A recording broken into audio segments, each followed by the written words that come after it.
నమస్తే ఏబిఎన్ ప్రేక్షకులకు సంక్రాంతి శుభాకాంక్షలు. ఈ సంక్రాంతికి చాలా స్పెషల్ గెస్ట్తో మీ ముందుకు వచ్చేసాను. స్పెషల్ గెస్ట్లను ఎందుకన్నానంటే సోషల్ మీడియాలో పూర్తిగా హల్చల్ చేస్తూ సోషల్ మీడియాని ఆక్యుపై చేసేసిన గెస్ట్లు అండి వీళ్ళు ప్రస్తుతం. సో రైట్ నౌ మనకి ఒక వెబ్ సిరీస్ ఎంత హల్చల్ చేస్తుందో తెలుసు. 90s మిడిల్ క్లాస్ బయోపిక్ అంటూ సూపర్ డూపర్ బ్లాక్ బస్టర్తో మన ముందుకు వచ్చేసారు మన శివాజీ గారు. సో వారితో పాటు మిగిలిన క్యారెక్టరైజేషన్స్ కూడా అంతా గుర్తుండిపోయేలాగా క్రియేట్ చేశారు డైరెక్టర్ ఆదిత్య హాసన్ గారు. సో ఈ మూవీ ముచ్చట్లతో పాటు సంక్రాంతి విశేషాలు కూడా వారి మాటలు అడిగి తెలుసుకుందాం. హాయ్ అండి, హలో, నమస్తే, మీకు సంక్రాంతి శుభాకాంక్షలు. నమస్తే అండి, మీకు కూడా ఏబిఎన్ ప్రేక్షకులందరికీ కూడా సంక్రాంతి శుభాకాంక్షలు. Thank you so much. మీరు కూడా చెప్పండి రా.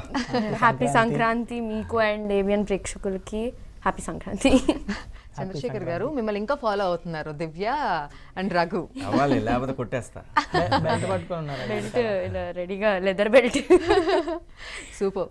సో 6 ఎపిసోడ్ సిరీస్ మామూలుగా మౌత్ టాక్ మామూలుగా స్ప్రెడ్ అవ్వట్లేదండి. 90s. శివాజీ గారు అంటే బిగ్ బాస్కి ముందు చేశారా, తర్వాత చేశారా, ఎప్పుడు చేశారా అనేది పెద్ద క్వశ్చన్. లేదండి, బిగ్ బాస్ కన్నా ముందే అండి. అసలు బిగ్ బాస్ లేదు, ఇది యాక్సెప్ట్ చేసినప్పుడు బిగ్ బాస్ లేదు. సో ఇది అయిపోయిన, ఇది జరుగుతున్న మధ్యలో వచ్చింది బిగ్ బాస్ అనేది. ఓకే. అంతేగాని దానికి సంబంధం లేదు. ఓకే. కాకపోతే ఏంటంటే వచ్చింది కాబట్టి కొంచెం మిగతా వర్క్ అంతా కూడా పోస్ట్ పోన్ చేసి నేనున్న వర్క్ అంతా కంప్లీట్ చేశారు. సో లేకపోతే దానికి ఇది వచ్చిన తర్వాత అంటే 20 రోజులు ఎలా అవుతుందండి? అవ్వదు కదా. నేను వచ్చి 22 రోజులు 20 రోజులు అవుతుంది. ఓకే. ఇది అంత ముందుదేనండి అసలు ప్రాజెక్ట్. ఓకే. సో ఈ సినిమా గురించి ఇన్ డీప్గా వెళ్లే ముందు సంక్రాంతి గురించి.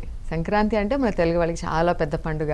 ఎక్కువ బట్టలు కొనుక్కోవచ్చు, ఎక్కువగా పిండి వంటలు చేస్తుంటారు, అలా ఎంజాయ్ చేయొచ్చు, ఫ్రెండ్స్తో పతంగులు ఎగరేయచ్చు. సో ఇవన్నీ ఇప్పుడు పిల్లలకి కొన్ని నేర్పించాలి కూడా కదండి. సో అప్పుడు ఎలా ఉండేది అసలు సంక్రాంతి? డెఫినెట్గా అండి. ఇంతకుముందు సంక్రాంతి 1 month ముందే మొదలయ్యేదండి. ఇప్పుడంటే పాపం అందరూ బిజీ అయిపోయి కోట్లు సంపాదించేసేయాలని, ఎలాగైనా సంపాదించేసేయాలని, మానవ సంబంధాలన్నీ కూడా దెబ్బతింటనే అనే ఆలోచన కూడా లేకుండా ఏదో ఇంకా తప్పదు పండగ కదా, సరే పెళ్ళాం పోరు తట్టుకోలేకనో లేదంటే పిల్లలు పోరు తట్టుకోలేకనో ఊళ్ళకి వెళ్ళటం మొదలైందండి. ఇంతకుముందైతే అలా కాదు. సంక్రాంతికి మామూలుగా ఉమ్మడి ఆంధ్రప్రదేశ్లో ఉన్నప్పుడు 15 రోజులు 20 రోజులు సెలవులు ఉండేవి. సో ఒక 1 month ముందే స్టార్ట్ అయిపోయేదండి. అవును. ఎలా స్టార్ట్ అయ్యేదంటే అంటే బేసిక్గా మేము పల్లెటూరు నుంచే వచ్చాం కాబట్టి వ్యవసాయం పంట అంతా చేతికి వస్తూ ఉండేది. అలాగే ఒడ్లు కూడా ఇంటికి వచ్చాయి. చాలా సందడిగా ఉండేదండి. భోగి పండుగ అంటే అసలు మీకు గ్యామ్లింగ్ కూడా ఉండేది. అవద్దు ఎందుకు, ఇంతకుముందు అయితే గ్యామ్లింగ్ కూడా అదో సరదా అండి, పండగ సరదా. అందరూ కూడా వెయిట్ చేసేవాళ్ళు. మాకు 1 month ముందు నుంచే పిండి ఇవి అరిసెలు, బోర్లు, సద్దబోర్లు, చక్రాలు, చెక్కలు, రకరకాలు అన్నీ అండి. అది లేదు అన్నీ కలిపి జేబులో పోసుకోవడం, తింటా పోవటం బయటికి, అంతే. అలా ఉండేది, అంత సందడి వాతావరణం ఉండేది.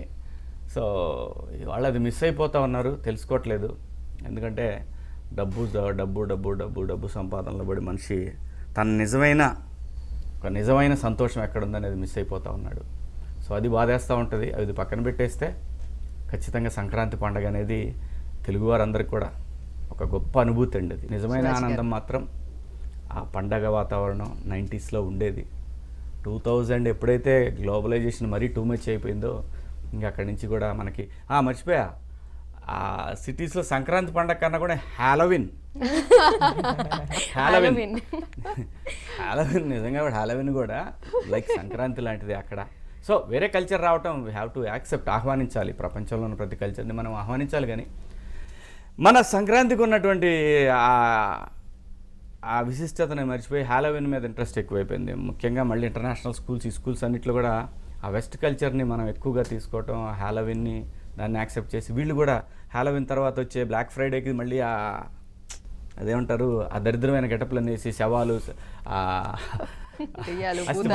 భూతాలు ఇవన్నీ కూడా ఇళ్ల ముందు పెట్టేది, ఇవన్నీ అమెరికాలో ఉండే చూసా నేను. సో ఇలాంటి దరిద్రంలో నుంచి ఇంకా బతికి ఉంది, మరి చూడాలి అన్నాళ్ళు బతుకుద్ది సంక్రాంతి పండుగ అండి. ఇప్పుడైతే నాకు అదే కనిపిస్తూ ఉంది. మీరు ఇప్పుడు ఏం చేస్తున్నారు ఇంట్లో? మరి మీ పర్సనల్గా మీ వర్క్ వస్తే పిల్లలకి ఏం సంక్రాంతిగా మేము ఎప్పుడండి నా ఫోటోలు కూడా ఇన్స్టాలో పెడతాం. మేము తొందరలోనే పెడతారు 2-3 రోజుల్లో పిల్లలు. మేము భోగి పండుగకి ఎలా ఉండేవాళ్ళం, వీళ్ళు పిల్లలుగా ఉన్నప్పుడు చిన్న కెన్నీరికి సో చాలా బాగుండేది. నేను డెఫినెట్గా పండగ అంటే వెళ్ళేవాళ్ళం, ఊరు వెళ్ళేవాళ్ళం. ఇప్పుడంటే లేరు, ఇప్పుడంటే వాడు పెద్దోడు కాలేజీకి వెళ్ళిపోయాడు, యూఎస్కి వెళ్ళారు. సో ఈ పండగ అంటే నేను ఒంటరిని ఈ పండగ మాత్రం. వాళ్ళ ముగ్గురు అమ్మ కొడుకులంతా వాళ్ళ అన్న దగ్గరికి వెళ్ళి, అదే వాడు కాలేజీకి వెళ్తున్నాడు, అందరు వెళ్ళారు. ఈ పండగ అయితే పెద్దగా ఏం లేదండి, నాకు ఇదిగా ప్రమోషన్స్ అంతే. మాతో సెలబ్రేట్ చేసుకుంటున్నారు. Yes, yes. Nice. Yes Vasanthika, Sankranti అనగానే మనకు ఒక ఇది, కాకపోతే ఎన్ని మిస్ అవుతున్నారో చూసారా ఇప్పుడు శివాజీ గారు చెప్పిన తర్వాత. అవును. సో ఎలా సెలబ్రేట్ చేసుకుంటాం అంటే చిన్నప్పుడు మేము కూడా అంతే, అమ్మమ్మ వాళ్ళ ఇంటికి వెళ్ళిపోయే వాళ్ళం. అమ్మమ్మ వాళ్ళ ఇంటి అంటే మా ఇంట్లో కూడా సేమ్ ఒకటే దగ్గర ఉండేవాళ్ళం. మొత్తం ముందు రోజు భోగి వేసుకొని అమ్మమ్మతో అదే అరిసెలు అవన్నీ, మురుకులు అవన్నీ చేసి, అరిసెలు నా ఫేవరెట్. సో అమ్మమ్మ ఇంకా నా కోసం ఇంకొంచెం ఎక్కువ చేసి, అది మంచిగా అన్ని హెల్ప్ చేయడము. అమ్మ నేను అమ్మమ్మ అనంతపురా కాదు, ఇక్కడ హైదరాబాదే అండ్ ఒకటే దగ్గర ఉండేవాళ్ళము. ఇంకా కలిసి చేసుకొని ఇంకా అమ్మమ్మ వాళ్ళతో మొత్తం భోగి, మళ్ళీ వెళ్ళి కైట్స్ కొనుక్కోవడం మా అమ్మ వాళ్ళతో వెళ్ళి కైట్స్ అని. చిన్నప్పుడు అంతా ఉండే కానీ ఇప్పుడు అవును, ఇప్పుడు శివన్ అన్నట్టు చేంజ్ అయిపోయింది చాలా. వాళ్ళ ఇంట్లో ఉండడం, ఇప్పటికీ వెళ్తాం, మేము వెళ్తాము కానీ సరౌండింగ్స్ నేను చిన్న ఉన్నప్పుడు ఉన్నట్టయితే లేకుండే. అందరం కలవడం కానీ ఫ్యామిలీస్ అవన్నీ కానీ ఇప్పుడు చాలా చేంజ్ అయింది. యా, నేను చిన్నప్పుడు మాత్రం చాలా చాలా ఎంజాయ్ చేసేదాన్ని. ఇప్పటికీ కూడా నేను ఎవ్రీ దసరాకి కానివ్వచ్చు, సంక్రాంతికి కానివ్వచ్చు, నాని వాళ్ళ ఇంటికి ఊరికి వెళ్ళిపోవడము, అక్కడికి అట్లా వెళ్ళి ఎవ్రీ ఫెస్టివల్స్ కి కలుస్తాం అందరం. సో ఇప్పటికైతే ఇంకా అలా మేము సెలబ్రేట్ చేసుకుంటున్నాము. ఫ్యూచర్ లో మరి సో ఈ ఇయర్ అయితే మాత్రం సంక్రాంతి సెలబ్రేషన్స్ విత్ 90s ఏమో అంతే. సూపర్ బ్లాక్ బస్టర్ కొట్టేశారు కదా. ఈసారి మా శేఖర్ అండ్ ఫ్యామిలీతో సెలబ్రేట్ చేసుకుంటున్నాను. ఎస్, యాజ్ ఏ దివ్య మాకు 9th స్టాండర్డ్ అని తెలుసు, అసలు ఏం చదువుతున్నారు వాసంతి? నేను inter second year. Oh my god, super. Yes Mouli, ఏంటి సంక్రాంతి ఎలా సెలబ్రేట్ చేసుకుంటారు? అబ్బాయిలకి పతంగులు, రోడ్లు గల్లీలు తిరగడం, అదంతా మజా వేరు కదా. సంక్రాంతి అంటే మా ఇంట్లో పెద్ద పండగ. జనరల్ ఇక్కడ దసరా ఎక్కువ చేసుకుంటారేమో తెలంగాణ, ఆంధ్ర కాబట్టి పెద్ద పండగ. భోగి రోజు ఈ చిన్నప్పుడైతే ఈ సంవత్సరంలో ఏ రోజు 4 గంటలు లేసింది ఉండదు, ఆ రోజు ఒక్క రోజు 4 గంటలు లేసి భోగి చేసుకొని దాని తర్వాత రోజు సంక్రాంతి రోజు ఊరెళ్ళి కైట్లు అన్ని భలే హ్యాపీనింగ్ ఉండేది.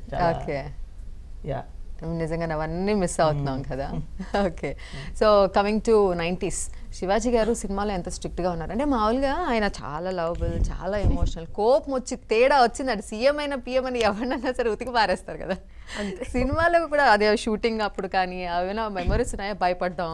సేమ్ చంద్రశేఖర్ గారు యాజ్ అ మ్యాథ్స్ టీచర్ ఎలా వ్యవహరించారు అలాగే ఉండేవాళ్ళ? అస్సలు లేదు. అసలు మొత్తం ఎలా అంటే ఆబ్వియస్లీ ఫస్ట్ 2 days భయపడ్డాం, కానీ తర్వాత నుంచి ఇట్లా అడ్వైస్ ఇవ్వడం కానీ అంతే. మీరు చూసారు కదా బిగ్ బాస్, మళ్ళీ కొత్తగా మేము ఏం చెప్పక్కర్లేదు దాన్ని. ఎలా అయితే అందరికి సపోర్ట్ చేస్తూ అడ్వైస్ ఇస్తుండేనో అలానే కూల్గా ఫుల్ జోక్లు వేసుకుంటూ మొత్తం ఇల్లు మొత్తం తిరగడం కానీ, కూర్చొని అడ్వైజ్లు ఇవ్వడం కానీ, ఇట్లా ఇలా ఉంటారు మనుషులు, ఇలా ఉంటారు, అది ఇది అని మాకు కూడా కూర్చోబెట్టి ఒక్కొక్కరికి, నాకు కానివ్వచ్చు, మౌలికి కానివ్వచ్చు, రోహన్కి కానివ్వచ్చు, అంత మొత్తం అంతే. ఇంకా మీకు అంత డిఫరెన్స్ మీరు ఎలా అయితే చూసారో అలా అయితేనే ఉండే శివన్న. ఓకే, సో మౌలి నిజంగా చెప్పండి, ఫ్రాంక్ గా చెప్పాలి, వాసుకి గారి ఫ్యానా శివాజీ గారి ఫ్యానా? ఎవరు అయితే ఆవిడ కూడా చూస్తారు ఇది అంటే ఆవిడ తొలి ప్రేమ వచ్చినప్పుడు నేను అంత, తర్వాత నేను ఆపేశారు కదా చేయడం. నేను శివాజీ గారిది అయితే నేను చిన్నప్పుడు టీవీలో వచ్చినప్పుడు టాటా బిర్లా, మధ్యలో ఇలా చాలా సినిమాలు, ఫుల్ కామెడీ సినిమాలు అన్ని ఉండేవి. బాగా చూసి ఎప్పుడు వచ్చినా చూసేవాడిని, నేను బాగా ఫాలో అయ్యాను. అలాంటి కామెడీగా ఉండే రోల్ అయితే బాగుండేది శివాజీ గారికి. ఇంత స్ట్రిక్ట్ గా ఇచ్చారేంటి అని అనుకున్నారా? ఎంజాయ్ చేయొచ్చు కదా అలా అయితే. చాలా ఫన్ ఉంటుంది. చాలా, అవును, నేను చూసా మొత్తం, చాలా ఫన్ ఉంటుంది. ఆయన సీరియస్ గానే ఇది చేస్తుంటారు. దాంతో పాటు మన ఆదిత్య ఉన్నాడు, రోహన్. ఓకే, హీరో గారు నిజంగానే ఈయనకి సూపర్ కాంపిటీషన్ ఆయనే. మీరు ఎవరు నోరు తెరవరు, అందరూ భయపడుతుంటారు. తను మాత్రం మధ్యలో ఒకడు ఉంటాడండి, ప్రతి కొంపలో అలాంటి ఒకడు ఉంటాడు. నా కొంపలో కూడా ఉన్నాడు. ఎవరు వాళ్ళిద్దరు? ఓకే, అసలు ఆ క్యారెక్టర్ నిజం చెప్తున్నా, అది ఆ క్యారెక్టర్ కూడా నేను ఒప్పుకోవడానికి వన్ ఆఫ్ ద రీజన్ అది కూడా అండి. అంటే రీజన్ అంటే అనుకున్న రీజన్ కాదు, నా మైండ్ ట్యూన్ అయింది ఆ క్యారెక్టర్ చెప్పేటప్పుడు. ఎక్కడ మన ఇంట్లో కూడా ఉంది ఈ క్యారెక్టర్. సో అది కూడా ఒక రీజన్ కావచ్చు. ఓవరాల్గా స్క్రిప్ట్ మొత్తం అద్భుతం, అది వేరే అసలు. కానీ మెమరీస్ నా మైండ్ సెట్ కరెక్ట్గా ఉన్న ఒక అద్భుతమైన అనుభవాలండి. అది స్క్రిప్ట్ అని నేను అన్ను. ఓకే. అది ఒక లైఫ్, ఒక లైఫ్. అవును. నా మెంటాలిటీ ఎలా ఉంటుందంటే ప్రతిరోజులో ఎంజాయ్ చేస్తూ ఉండాలి, ప్రతిరోజులో బతకాలి. ఇప్పుడు అట్లా కాదు, ప్రతిరోజులో మనం బతకట్లేదు. రేపటి రోజు, ఆ తర్వాత రోజు, 10 సంవత్సరాల తర్వాతలోనే బతుకుతున్నాం. దానివల్ల నిజమైన సంతోషం మిస్ అయిపోతుంది. ఇది మాత్రం నిజం నేను చెప్తాను. నాకు బిగ్ బాస్ హౌస్లో కూడా, ఆ హౌస్లో కూడా అదే నేర్చుకున్నాను నేను నిజం చెప్పాలంటే. దేనికి ఆరాటపట్టం ఉండదు అక్కడ, పోరాటమే, అంతవరకే. పోరాటం అంటే నెక్స్ట్ దానికి ఏంటి ప్రిపేర్ అవ్వటం అంతే. దాని నెక్స్ట్ వచ్చే ఛాలెంజ్ ఏముంటుంది, చిన్నది గేమ్ ఉండొచ్చు, ఇంకోటి ఉండొచ్చు. ఆ చిన్న చిన్న ఎమోషన్స్ వాటిని రియల్గా ఎంజాయ్ చేశానండి నేను. నా మనసుకి దగ్గరగా ఉన్నది అదే జరిగింది. దేవుడు మరి ఎందుకో నాకు తెలియదు కానీ నా మెంటాలిటీకి తగ్గట్టే అది ఈ స్క్రిప్ట్ అయినా సరే నా పిల్లలు అడగటం, నాన్న నువ్వు మళ్ళీ యాక్ట్ చేయి నాన్న, మేము చిన్నప్పుడు ఎప్పుడో యాక్ట్ చేసి మాకు గుర్తుకోలేదు, మేము చూస్తాం ఒకసారి అని అంటే. సో అదే నేను భగవంతుడే ఇచ్చాడు ఆ దారి. సో ఈ స్క్రిప్ట్ అలాగే వచ్చింది. నేను ఎందుకో వెళ్ళి బాపినేడు గారిని కలిశాను. ఆ తర్వాత ఆయన స్క్రిప్ట్ పంపించారు. ఆ తర్వాత ఇది జరుగుతున్నప్పుడే బిగ్ బాస్ వచ్చింది. సో క్లాష్ వస్తే నేను టెన్షన్ పడ్డాను, కానీ రెండు కూడా నా నిజమైన నేచర్కి దగ్గరగా ఉన్నటువంటి ఒకే కోణం ఉన్నటువంటి భిన్నమైన అంశాలండి అవి రెండు కూడా. ఒకే కోణం ఉంటుంది కానీ రెండు భిన్నమైన అంశాలు అయినప్పటికీ కూడా నాకు బాగా దగ్గరైనాయండి రెండు. ఈ 90s స్క్రిప్ట్ కానివ్వండి, బిగ్ బాస్ కానివ్వండి, లైఫ్లో నాకు మర్చిపోలేనటువంటి, నేను చనిపోయే వరకు ఈ రెండింటిని మాత్రం మర్చిపోలేను.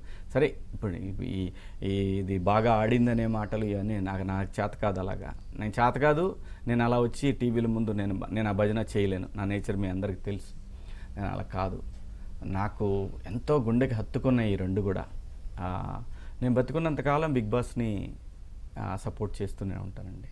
అంత అద్భుతం అది అసలు అదొక లోకం అది. ఆ లోకంలో ఇది కూడా అంతే. ఈ అనుభవాలు ఇవన్నీ కూడా నేను ప్రతిరోజు మా ఇంట్లోనో లేకపోతే మా ఫ్రెండ్స్తోనో ఎవరొకరితోనో టీవీల్లోనే చెప్తూ ఉంటావు, రే డబ్బు అన్నీ కాదురా బాబు, డబ్బు అవసరమే మాత్రమే, కానీ మిగతా చాలా అద్భుతం ఉంది లైఫ్లో, దాన్ని ఎంజాయ్ చేయలేకపోతున్నాం. నేను అప్పుడు కూడా హౌస్లో ఉన్నప్పుడు ఇదే చెప్పేవాడిని. నేను నా రోజుల్ని, నా ప్రీషియస్ డేస్ని, నేను మిడిల్ ఏజ్లో ఉన్నాను, నా ప్రీషియస్ డేస్ నేను మిస్ అవుతున్నాను. I don't want to stuck here, అది ఇది అని అనేవాడిని. కానీ ఇప్పుడు అనిపిస్తూ ఉంది బయటకు వచ్చిన తర్వాత మళ్ళీ ఇదే జీవితం, డబ్బుల కోసం ఆలోచించడం, గ్రీడీ, ఫోను, పొద్దాకల ఫోన్ ఏం ఉండకపోయినా కానీ ఫోన్ తీసి చూడటం, ఎవడు చెప్తాడు, నా తాత పొద్దాకల, వాడికి ఏం పని ఉండదు, నాకు పని లేదు అది. సో ఇవన్నీ కూడా అండి. నిన్న నాగార్జున గారు అడిగితే కూడా అదే అన్న, ఏం శివాజీ ఎలా ఉంది హౌస్ నుంచి వచ్చినా అంటే, అస్సలు బాగాలేదండి, మళ్ళీ వెళ్ళాలనుంది హౌస్లోకి. నిజంగా అండి, నేను మనస్ఫూర్తిగా చెప్తున్నా. అదొక అద్భుతమైన లోకం. అక్కడ అంటే డబ్బు అవసరం ఉండదు, అలాగే ఫోన్ అవసరం ఉండదు, ఆకలైనప్పుడు కొద్దిగా ఏదైనా కావాలి అంతే, అంతమించి. అలాంటి ఒక జీవితం నిజంగా మన చుట్టూ ఉంది. We're missing. మనం మర్చిపోతున్నాం, మిస్ అవట్లా, మనం మర్చిపోతున్నాం దాన్ని. అసలు రియల్ లైఫ్ అనేదాన్ని మనం ఫేస్ చేయట్లేదు. అందుకే ఇది అంత హిట్ కావడానికి రీజన్ ఏంటో తెలుసా అండి? ఆ అనుభవాలను గుర్తు చేసుకున్నప్పుడు, ఆ 90sలో ఉన్న అనుభవాలను గుర్తు చేసుకున్నప్పుడు మనిషి తనకు తెలియకుండానే తన మెదడు వాటన్నిటిని కూడా రీకలెక్ట్ చేసి వాటిలో అక్కడ కట్టిపడేస్తుంది. నేనేంటంటే నేను అక్కడ ఆగిపోయే మనిషిని కాదు. ఎందుకంటే నేను ప్రతిరోజులు I enjoy myself like anything. ఎవరు ఏమనుకున్నా సరే నాకు ఈ ప్రతి క్షణాన్ని ఎంజాయ్ చేయాలనేది నా మనస్తత్వం. అలాగే ఉన్నాను, అవే వచ్చినాయి, అవే చేశాను. సో 90s మూవీ గురించి కూడా మాట్లాడుతున్నప్పుడు ఆల్మోస్ట్ అందరూ కూడా చాలా ఎమోషనల్గా అప్పటివి గుర్తెచ్చుకొని 90s కిడ్స్ ప్రతి ఒక్కళ్ళు, చిన్నదైనా బూమర్స్ది ఖచ్చితంగా ప్రతి ఒక్కళ్ళు ఫీల్ అయ్యింది.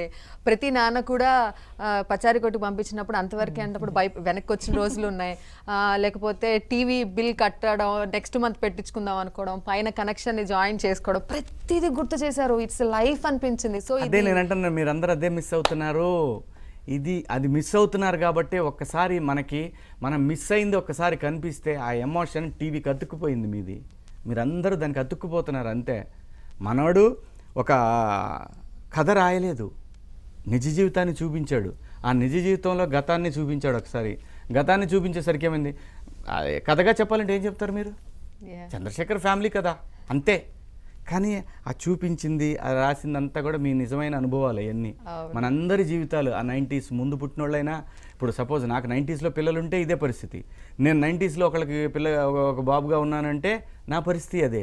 సో ఆల్మోస్ట్ మీకు 75, 80 నుంచి ప్రతి ఒక్కళ్ళకి కనెక్ట్ అవుద్ది. ఇప్పటి వరకు ఉన్నాను ఈ జనరేషన్ పిల్లలు కనెక్ట్ అయిపోయినా వాళ్ళ నాన్న చెప్తాడు, అరే 90sలో ఇలా జరిగిందిరా, 95 నేను కాలేజ్కి వెళ్ళినప్పుడు, లేదా నాకు జాబ్ వచ్చినప్పుడు, మా ఉద్యోగం వచ్చినప్పుడు, మీరు చిన్న చిన్న పిల్లలుగా ఉన్నప్పుడు ఇలా ఇవన్నీ దీన్ని ఈ అద్భుతాన్ని చూపించాడు. ఇది అద్భుతం కాదు, ఈ నిజాన్ని చూపించాడు. అద్భుతం అంటే అద్భుతం ఏంటో తెలుసా, ఇది మీ అందరికీ నచ్చింది అనే ఒక బాగుంది అని మీరు ఫీల్ అవుతున్నారే, అది మీకు అందరికీ అద్భుతం కావచ్చు, కానీ నా వరకు నాకు మాత్రం ఇదే జరుగుద్దని తెలుసు.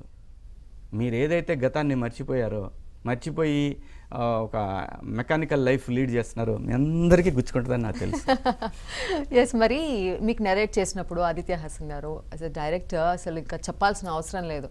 ఆ ఫిలిం స్క్రీన్ చూపించడం కానీ, లేకపోతే ప్రతి ఒక్కటి ఎక్కడ మిస్ చేయలేదు. ఒక టీచర్గా ఎలా ఉంటుంది, ఆయన పేపర్స్ కరెక్ట్ చేసేటప్పుడు ఆ పెట్టిన చైర్తో సహా ఈచ్ అండ్ ఎవ్రీథింగ్ ఎక్కడ కూడా కాంప్రమైజ్ కాకుండా రియల్ లైఫ్ని చూపించారు. మీకు నెరేట్ చేసేటప్పుడు కానీ, మీరు యాక్ట్ చేసేటప్పుడు కానీ, మీరు ఇప్పుడు ఎంత ఎమోషనల్ ఫీల్ అయ్యారో అప్పుడు అలాగే అనిపించిందా? నెరేట్ చేసేటప్పుడు నేను ఒకటే టెన్షన్ పడ్డా, వీడు ఎక్కడ దారి తప్పుతాడు, వీడు దారి తప్పుతాడేమో, దేవుడా దారి తప్పకూడదు, వీడు బాగా వెళ్తా ఉంది, ఫ్లైట్ బాగా బ్రహ్మాండంగా టేక్ ఆఫ్ తీసుకుంటా ఉంది, ఎక్కడైనా మధ్యలో ఎక్కడైనా వస్తాయేమో, బంప్స్ వస్తాయేమో అని ఫీల్ అయ్యాను. ఆ టెన్షన్ ఉంది, కానీ తను చెప్తూ పోతూ ఉంటే అదే టెన్షన్ నాకు, ఎక్కడ దేవుడా వీడు తప్పకూడదు, ఎక్కడ ట్రాక్ తప్పకూడదు. అలా క్లైమాక్స్కి వెళ్ళి కొడితే మొత్తం అతనికి ఉంది, మళ్ళీ లోపల పోయి సీరియట్ దాకా వస్తున్నాడు. ఆ టెన్షన్, వీడికి నచ్చిందో లేదు, వీడు అసలు ఒప్పుకుంటాడో లేదనేది అతని ఫీలింగ్. అది నా ఫీలింగ్ ఏంటి, వీడు ఎక్కడన్నా దారి తప్పుతాడేమో, దేవుడా తప్పకూడదు, కరెక్ట్గా సెట్ అయింది మనకి అని అనుకుంటున్నాను నేను లోపల. So he's a wonderful orator అండి. అందులో ఆరేటర్ అని చెప్పేటప్పుడు కూడా అలాగే బ్రహ్మాండంగా చెప్పాడు. అలాగే ఎక్కడా కూడా ఆర్టిస్ట్ని గాయపరిచే మెంటాలిటీ లేదు. అతను ఏం చెప్పాడో అది చేశా. ఒకవేళ నేను దారి తప్పుతున్నా అతను దగ్గరకు వచ్చేటప్పుడు నాకు అర్థమైంది ఆదిత్య, ఓకే అంతే సార్. అస్సలు ఎక్కడా కూడా తను ఒక సినిమా తీస్తున్నాడు అనే ఫీలింగ్ లేదండి. ఒక అద్భుతాన్ని క్రియేట్ చేయబోతున్నాడు ఒక కంపెనీకి, నేను అనేది ఒక ఓటీటీ ప్లాట్ఫామ్కి అద్భుతాన్ని క్రియేట్ చేయబోతున్నాడని నాకు తెలుసు. సో అలాగే ఇది ఎవరైతే ప్రొడ్యూస్ చేశారో వాళ్ళు కూడా సింగిల్ సిట్టింగ్లో ఓకే చేసినటువంటి ఒక గొప్ప లైఫ్ ఇది. ఓకే, అంత అసలు డైరెక్టర్ అందరూ మాట్లాడుకుంటున్నారు డైరెక్టర్ గురించి, మళ్ళీ అందరూ వాళ్ళే చెప్తున్నారు కథ ఏం లేకపోయినా కాదు, మీరు మరిచిపోయిన గతాన్ని ఒకసారి గుర్తు చేస్తున్నాడు. అది అంత ఈజీ కాదు, దాన్ని ఒక స్క్రిప్ట్ రూపంలో ఒక స్క్రీన్ మీద ప్రజెంట్ చేయటం అంటే అందరి వల్ల కాదు. అది తను కూడా తన జీవితంలో కూడా జరిగిన దాన్ని అద్భుతంగా ఆవిష్కరించాడండి, అందులో అనుమానం లేదు. ఇప్పుడు అతని మీద అతనికి ఇప్పుడు మొదలవుద్ది అసలైన హడిల్. ఎలా దీనికంటే బెటర్ తీయాలి, దీనికంటే కొత్తగా తీయాలి, దీనికంటే అద్భుతంగా మెప్పించాలి, లేకపోతే గోబ్బగిలిద్ది. ఎస్, మౌలి మొత్తం స్క్రీన్ మీద అవుట్పుట్ చూసాక ఎలా అనిపించింది? నాకు కళ్ళు నీళ్ళు వచ్చాయండి. ఇంట్లో ఏమన్నారు, ఫ్రెండ్స్ ఏమన్నారు? మా ఇంట్లో అయితే ఏడుస్తూ కాల్ చేశారు, రెండోసారి చూస్తూ ఏడుస్తూ కాల్ చేశారు మా మమ్మీ డాడీ ఇద్దరు. మా డాడీ అయితే నీలో ఇంత టాలెంట్ ఉందా, ఉన్నదిలే, ఓకే పర్లేదు టాలెంటెడే నువ్వు, మా మాట కాదు డాడీకి ఒక సన్నకి గ్యాప్ ఒకలా ఉంటుంది. లేదండి, ప్రతి ఒక్కళ్ళు కూడా మౌళి కానీ తను వాసంతిక కానీ వాడు రోహన్ కానీ వాళ్ళు యాక్ట్ చేయలేదు, వాళ్ళు జీవిస్తూ వెళ్ళిపోయారు, అలా జీవిస్తూ వెళ్ళిపోయారు. మేబీ వాళ్ళకి తెలియకపోవచ్చు ఇంత పెద్ద సక్సెస్ అవుద్ది అనే విషయం వాళ్ళకి తెలియకపోవచ్చు, తెలిసి ఉంటే ఇంకో రకంగా ఇంకా ఎక్కువ చేసేవాళ్ళేమో, తెలీదు. ఇంత సక్సెస్ అవుద్ది అనుకుంటే ఇంకా జాగ్రత్త పట్టడానికి ట్రై చేస్తాం కదా, కానీ అది ఏమీ లేకుండా వాళ్ళ పాత్రలకి వాళ్ళు 200,00,000% న్యాయం చేశారండి. ఇంకొకడు ఉన్నాడండి పొట్టుడు, రోహన్ అని ఉంటాడు, వాడు నాకు కనపడలేదు, రాలేదు వాడు. సరే ఎందుకు రాలేదు చూస్తా, వాడు సర్ప్రైజ్ గా వస్తాడేమో. కాదు ఇప్పుడు హీరో అయ్యాడు, వాడి 10-15 సినిమాలు వస్తాయి. సో మరి వాసుకి గారు అంటే ప్రతి ఒక్కరి క్యారెక్టరైజేషన్ని ఒక్కొక్క ఎపిసోడ్లో చూపించారు. దాంట్లో అమ్మ విలువ ఏంటి, ఒక్క ఉప్మాతో ఆవిడ అసలు ఆ ఎమోషనల్ కానీ ఆవిడని ఎందుకు అని ఆవిడ కోపాన్ని చూపించడం, అరే రే అసలు నిజంగా హైలైట్. వాసుకి గారితో ఆ కోపంలో కూడా బాధ్యతని వాడు బర్త్డేకి కొత్త షర్ట్ వేసుకొని వెళ్తుంటే అంత కోపం ఉండి అంత అలిగిన అమ్మ కూడా నిజంగానే అమ్మ కూడా అంతే ఉంటుంది కదా, అవును. అలిగిన అమ్మ కూడా మళ్ళీ పోయి ఇది రేపు పండగ కోసం తీసుకున్నాం ఇది తీసుకెళ్తా ఉంటే వాడు బెదిరించేసి వెళ్ళిపోవటం, అందుకే ఇంత నచ్చిందండి. Yeah. ఆవిడ అంటే బాలచంద్ర గారి శిష్యురాలు, ఇంకా ఆవిడ గురించి ఆవిడ యాక్టింగ్ గురించి మనం ఏం మాట్లాడతాం. She a wonderful actress. Yeah. అన్ని పాత్రలండి. ఆఖరికి ఆ స్కూల్లో వాడి ఫ్రెండ్ మౌళి ఫ్రెండ్ వాడు ఏం చేశాడండి ఆ పిల్లగాడు. సాయిరామ్. సాయిరామ్ యాక్చువల్ పేరా? సాయిరామ్ వాడేం చేశాడు. ఆ తర్వాత రోహన్ గాడి girlfriend no double no Gagana. No double meaning. No double అవును. అరే నీ దుంపదేగ ఏమన్నా చేసింది వాళ్ళ మధ్యలో ఇంగ్లీష్ వేడి, ఇంకా వీడి గురించి చెప్పక్కర్లేదు.